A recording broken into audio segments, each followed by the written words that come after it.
ನಮಸ್ಕಾರ. ನನ್ನ ಹೆಸರು ನಾಗರಾಜು ಪಿ ಅಂತ. ನನ್ನ ತಂದೆ ಹೆಸರು ಲೇಟ್ ಪೂಜಾರಿ ಈರಪ್ಪ. ಅವರಿಗೆ ಒಬ್ಬಳು ಹೆಣ್ಮಗಳು ಮತ್ತು ಇಬ್ಬರು ಗಂಡ್ಮಕ್ಳಿದ್ವಿ. ನಾನು ಹಿರೇಮಗ. ಈ ಎಲ್ಲ ಎಡಗಡೆ ಕೂತಿರ್ತಕ್ಕಂಥ ನನ್ನ ತಮ್ಮ ಮತ್ತು ನಮ್ಮ ಕುಟುಂಬದವರು. ಸರ್, ಇದು ನನಗೆ ಈಗಾಗಲೇ 68 ವರ್ಷ ವಯಸ್ಸು. ನಾನೊಬ್ಬ ನಿವೃತ್ತ ಪೊಲೀಸ್ ಅಧಿಕಾರಿ.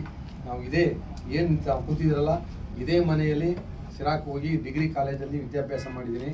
ಈಗ ಇರ್ತಕ್ಕಂಥ ಹಾಲಿ ಸರ್ವೆ ನಂಬರ್ 6/1ರಲ್ಲಿ ಏನು 2 ಎಕರೆ ವಿಸ್ತೀರ್ಣ ಇದೆಯಲ್ಲ, ಆ ವಿಸ್ತೀರ್ಣ ಜಮೀನಲ್ಲಿ ಈ ಮನೆಗೆ ಹೊಂದ್ಕೊಂಡಂತೆ ಒಂದು ಸಣ್ಣ ಬಾಡಿಗೆ ಮನೆ ಕೊಟ್ಟಿದ್ದೀವಿ.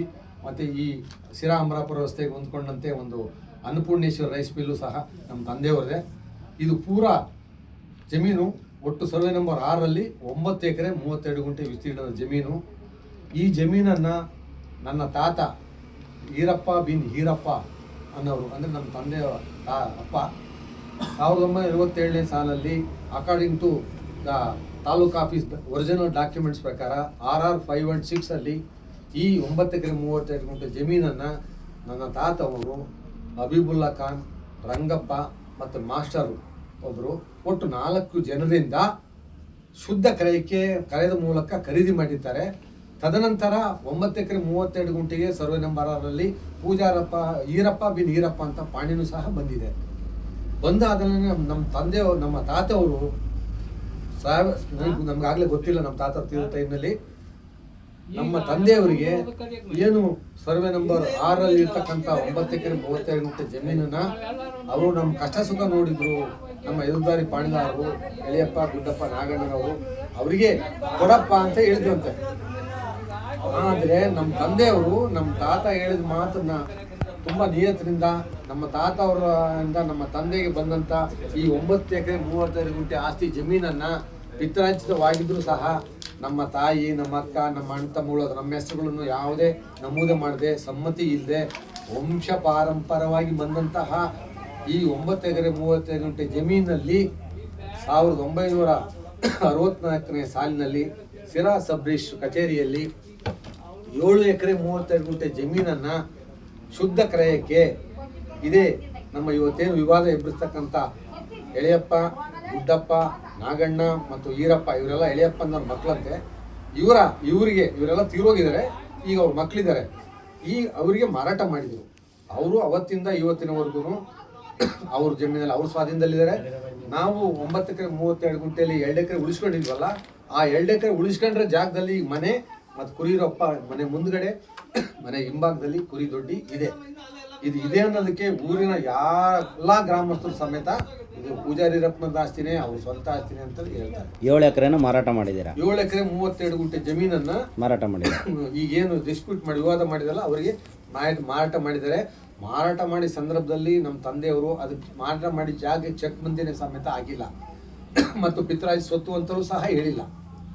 ಆದಾಗ್ಯೂ ನಮಗೆ ಈ ವಿಷಯ ಗೊತ್ತಿರೋದ್ರಿಂದ ನಮ್ಮ ತಂದೆಯವರು ಅವತ್ತು ಕೊಟ್ಟಿರ್ತಾರೆ, ಹೋಗ್ಲಿ ಬಿಡಿ ಅಂತೇಳಿ ನಾವು ಸುಮ್ಮನಾದ್ವಿ. ಈಗ 32 ಜಮೀನಲ್ಲಿ ಅವರೆಲ್ಲ 5 ಎಕರೆ 26 ಗುಂಟೆ ಮಾರಾಟ ಮಾಡ್ಕೊಂಡು 2 ಎಕರೆ 5 ಗುಂಟೆ ಜಮೀನಲ್ಲಿ ಅವರು ಹಾಲಿ ಅವ್ರ ಸ್ವಾಧೀನದಲ್ಲಿದ್ದಾರೆ. ಅವರು ನಮ್ಮ ಸಿರಾ ಅಮರಾಪುರ ಅಂದರೆ ನಮ್ಮ 2 ಎಕರೆ ಮುಂದೆ ಪೂರ್ವಕ್ಕೆ ಅವರು ಸ್ವಾಧೀನದಲ್ಲಿ ಏನಿದ್ದಾರೋ ಇದ್ದಾರೆ ಅನ್ನೋದಕ್ಕೆ ಸಾಕ್ಷಿ ಅವರು ಈಗಾಗಲೇ ಅವರ ಸಮಾಧಿಗಳಿದ್ದಾವೆ ಮತ್ತು ಪೂರ್ವಿಕರ ಸಮಾಧಿಗಳಿದ್ದಾವೆ. ಅವರ ಒಂದು ಮಾರಮ್ಮನ ದೇವಸ್ಥಾನ ಇದೆ, ಅವ್ರ ಮನೆಗಳು ಸಹ ಇದ್ದಾವೆ. ಆಮೇಲೆ ಆ ಕಡೆ ಪತ್ರ, ಈ ಕಡೆ ಪತ್ರಗಳು ಸಮೇತ ಅವ್ರ ಜಮೀನು 2 ಎಕರೆ 5 ಗುಂಟೆ ಎಲ್ಲಿತ್ತು ಅನ್ನೋದಕ್ಕೆ ಎಲ್ಲ ಪೂರಕ ದಾಖಲೆಗಳು ಸಮೇತ ಇದೆ. ನಮ್ಮ 2 ಎಕರೆ ಉಳಿಸ್ಕೊಂಡೋದಕ್ಕೆ ನಮ್ಮ ಫ್ಲೋರ್ ಮಿಲ್ ಲೈಸೆನ್ಸು, ನಮ್ಮ ಮನೆ ಹಾಲಿ ಮುಂದ್ಗಡೆ ಖಾಲಿ ಜಾಗನೂ ಇದೆ. ಇದು ಇತ್ತೀಚೆಗೆ ನಾವು 3-4 ಬಾರಿ ಸರ್ವೆ ಈ ನಮ್ಮ 2 ಎಕರೆನ ಸರ್ವೆ ಮಾಡ್ಕೊಳಕ್ಕೆ ಪ್ರಯತ್ನ ಪಡ್ತಾ ಇದ್ದಾರೆ. ಇವರು ಸಹಕಾರ ಇರ್ತಾ ಇಲ್ಲ. ಸರ್, ಇದು ಏನಾಗಿದೆ ಅಂದರೆ ನಮಗೆ ಅನ್ಯಾಯ ಏನಾಗಿದೆ ಅಂದರೆ 1997ರಲ್ಲಿ ಈ ಸರ್ವೆ ನಂಬರ್ 6ಅನ್ನು ಟ್ರಾನ್ಸಾಕ್ಷನ್ ಆಗುತ್ತಲ್ಲ, ಬೇರೆ ಮಾರಾಟ ಆಗ್ತಾವಲ್ಲ, ಆವಾಗ ಈ ಸರ್ವೆ ಇಲಾಖೆಯವರು ಪೋಡಿ ಮಾಡೋ ಟೈಮ್ನಲ್ಲಿ ನಮ್ಮದು 2 ಎಕರೆ ಜಮೀನ ಪ್ರತ್ಯೇಕ ಪೋಡಿ ಮಾಡಿ ಅವ್ರು ಉಳಿಸಿದಕ್ಕೆ ಸಪ್ರೇಟ್ ಪೋಡಿ ಮಾಡಬೇಕಾಗಿತ್ತು. ಇವರು 97ರಲ್ಲಿ ಪೋಡಿ ಮಾಡ್ಬೇಕಾದ್ರೆ ನಾವು ಇಲಾಖೆಯಲ್ಲಿದ್ದೆ, ನಾವು ಇರಲಿಲ್ಲ.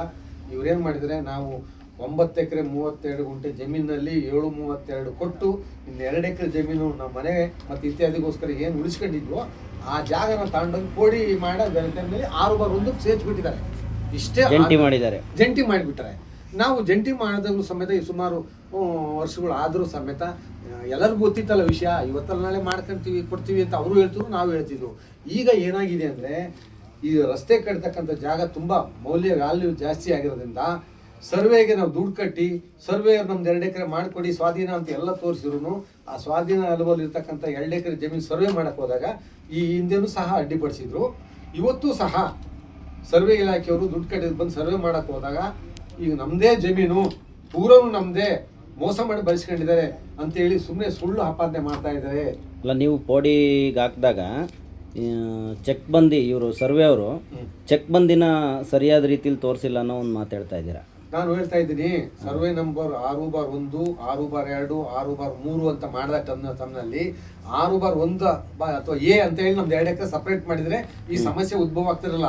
ಇವ್ರೇನ್ ಮಾಡಿದ್ರು 2 ಎಕರೆ ಜಮೀನು ನಮ್ದು 80ನೇ ಸಾಲು ಪಾಣಿ 2 ಎಕರೆ ಸಪರೇಟ್ ಬಂದಿದೆ.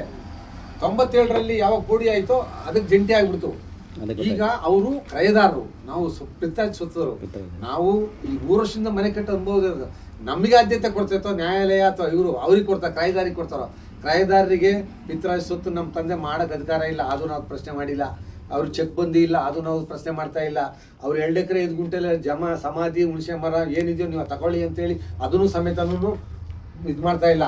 ಆಮೇಲೆ ಈಗಾಗಲೇ ಸಮೇತ ಈ ನಮ್ಮ 2 ಎಕರೆ ಜಾಗದಲ್ಲಿ ಗುಡ್ಲುಗಳಿದ್ವು.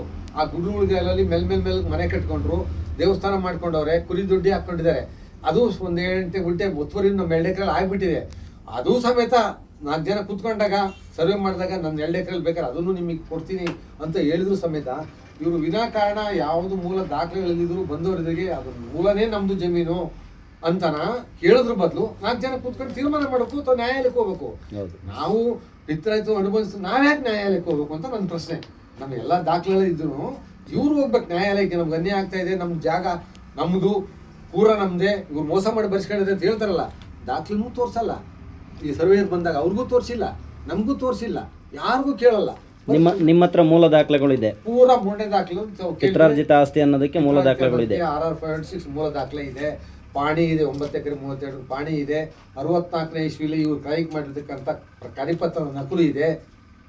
ಇಷ್ಟೆಲ್ಲ ಇದ್ದು ಇದೆ. ಆಮೇಲೆ ಸ್ವಾಧೀನ ಅನ್ನೋದಕ್ಕೆ ನಮ್ಮ ಮನೆ ಇದೆ, ಫ್ಲೋರ್ ಮಿಲ್ ಇದೆ, ಊರಿನ ಗ್ರಾಮಸ್ಥರ ಒಪ್ಪಿಗೆ ಸಮ್ಮತಿ ಇದೆ. ಅಲ್ಲ, ಸ್ವಾಧೀನ ಇರ್ಲಿ ಬಿಡ್ಲಿ, ಪಿತ್ರಾರ್ಜಿತ ಆಸ್ತಿ ಅಂದಾಗ ಅವ್ರು ಎಲ್ಲಿದ್ರು, ಎಲ್ಲೋದ್ರು, ಎಲ್ಲಿ ಬಂದ್ರು, ಎಷ್ಟೇ ದಿವಸಕ್ಕೆ ವಾಪಸ್ ಬಂದ್ರು, ಅದು ಪಿತ್ರಾರ್ಜಿತ ಆಸ್ತಿ ಪಿತ್ರಾರ್ಜಿತ ಆಸ್ತಿನೇ. ಜ್ಞಾನಿಗಳಿಗೆ ತಿಳಿದಂಥವ್ರಿಗೆ ವಿಷಯ ಗೊತ್ತಿರುತ್ತೆ, ತಿಳುವಳಿಕೆ ಇಲ್ದವರಿಗೆ ಅದು ಕಷ್ಟ ಇದು ಹೇಳೋದು. ಅದು ನಾವೆಲ್ಲ ಊರೆಲ್ಲ ಬಂದು ಹೇಳಿದ್ರು, ಸಿರಾ ಕಡೆ ರಸ್ತೆ ಕಡೆಗೆ 2 ಎಕರೆ ಜಮೀನು ಅವ್ರದಪ್ಪ, ಯಾಕೆ ವಿವಾದ ಮಾಡ್ತೀರಾ, ಅವ್ರ ಜಮೀನು ಅವ್ರಿಗೆ ಬಿಟ್ಬಿಡಿ, ಮಾಡಬೇಡಿ ಅಂತೆಲ್ಲ ಹೇಳಿದ್ರು. ಈ ಹುಡುಗರು ಸುಮ್ಮನೆ ನಾವು ಬಂದವರಿಗೆ ವಿಷ ಕುಡಿತೀವಿ, ನಾವು ಹೆಂಗೆ ಸರ್ವೆ ಮಾಡ್ತೀರಾ ನೋಡ್ರಿ ಅಂತೇಳಿ ದೌರ್ಜನ್ಯ ಮಾಡೋದು ಬದಲು 4 ಜನ ಕೂತ್ಕೊಂಡು ಬಗೆಹರಿಸ್ಕೊಳ್ಳಿ, ನಾವು ರೆಡಿ ಇದ್ದೀವಿ.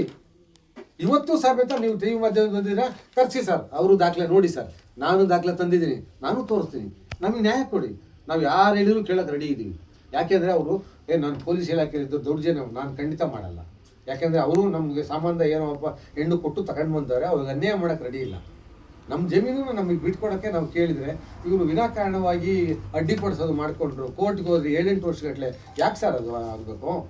ನಿಮ್ಮ ಜಾಗದಲ್ಲಿ ಅವರಿದ್ದಾರ? ನಮ್ಮ ಜಾಗ 2 ಎಕರೆನಲ್ಲಿ ಈಗ ಮನೆ 2 ಮನೆಗಳಿದ್ದಾವೆ, ಒತ್ತುವರಿ ಮಾಡ್ಕೊಂಡಿದ್ದಾರೆ ಅಂತ ಹೇಳ್ತಾ ಇರೋದು. ಕುರಿ ರಪ್ಪ ಹಾಕೊಂಡವ್ರೆ, ಈಗ ನೀವು ಬಿಡಿಸ್ಕೋಬೇಕು, ಅವ್ರದ್ದು ಬಿಡಿಸ್ಕೋಬೇಕು. ಆದ್ರೂ ನಾನು ಏನು ಹೇಳಿದೆ, ಆಯ್ತು ಸರ್ವೇಯರ್ ಬರ್ತಾರೆ, ಈಗ ತೀರಾ ಮನೆ ಕಟ್ಕೊಂಡಿದ್ರೆ ಅದು ಪಾಯಿಂಟ್ ಔಟ್ ಮಾಡಿಬಿಟ್ಟು ಅಷ್ಟು ಜಾಗನ ನನ್ನ 2 ಎಕರೆಲ್ಲೇ ನಾನು ಕಡಿತ ಮಾಡ್ಕೊತೀನಿ, ನನ್ನ ತಮ್ಮನ ನಾನು ಎಲ್ಲರೂ ನಾನು ಒಪ್ಸ್ಕೊತೀನಿ. ನಿಮ್ದು 2 ಎಕರೆ 5 ಎಕರೆನೂ ತಗೊಳ್ಳಿ, 2 ಎಕರೆ 5 ಗುಂಟೆ ಜಮೀನು ತಗೊಳ್ಳಿ, ನಮ್ದು 8 ಎಕರೆನೂ ತಗೊಳ್ಳಿ, 8 ಗುಂಟೆನೂ ತಗೊಳ್ಳಿ, ಎಷ್ಟು ಬರ್ತದೆ ಅಷ್ಟು.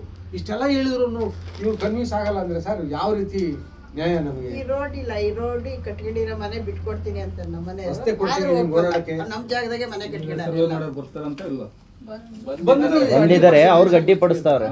ಈಗ ಸರ್ವೇಯರ್ ಬಂದ್ರೆ ನೀವೇನು ಮಾಡಿದ್ರೆ ಇದ್ರ ಮೇಲೆ ವಿಷ ಕುಡಿತೀವಿ ಅಂತಾರೆ. ಯಾರು ಅಧಿಕಾರಿಗಳು? ಕಾನೂನು ಪ್ರೊಟೆಕ್ಷನ್ ತಗೋಬೇಕಾಗಿತ್ತು ಸರ್. ಕಾನೂನು ಪ್ರೊಟೆಕ್ಷನ್ ತಗೊಂಡವ್ರು ಅವರು ಹೇಳ್ತಾರೆ, ನಾವು ಪೊಲೀಸ್ ಬಂದ್ರು ವಿಷ ಕುಡಿದೀವಿ ಅಂತ ತಕ್ಷಣ ಯಾವುದೇ ಪೊಲೀಸ್ ಅಧಿಕಾರಿಗಳು ಸರ್ಕಾರಿ ನೌಕರು ಅವರು ಹೊಟ್ಟೆಪಾಡು. ಈಗ ವಿಷದ ಬಾಟಿ ಹಿಡ್ಕೊಂಡು ನಾನು ಕೊಡ್ತೀವಿ ಅಂತಂದ್ರೆ ಯಾರು ಸರ್ ಮಾಡ್ತಾರೆ?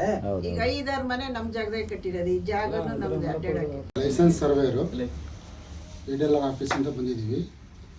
ಈ ಕಲ್ಕೋಟೆ ಗ್ರಾಮದ ಸರ್ವೆ ನಂಬರ್ 6/1ರಲ್ಲಿ ಪಿ ನಾಗರಾಜು ಮತ್ತು ಪಿ ಈರಪ್ಪ ಅನ್ನೋ RTC ಹಕ್ಕುದಾರರು ತತ್ಕಾಲ್ ಪೋಡಿಗೆ ಸರ್ಕಾರಕ್ಕೆ ಹಣ ತುಂಬಿರ್ತಾರೆ.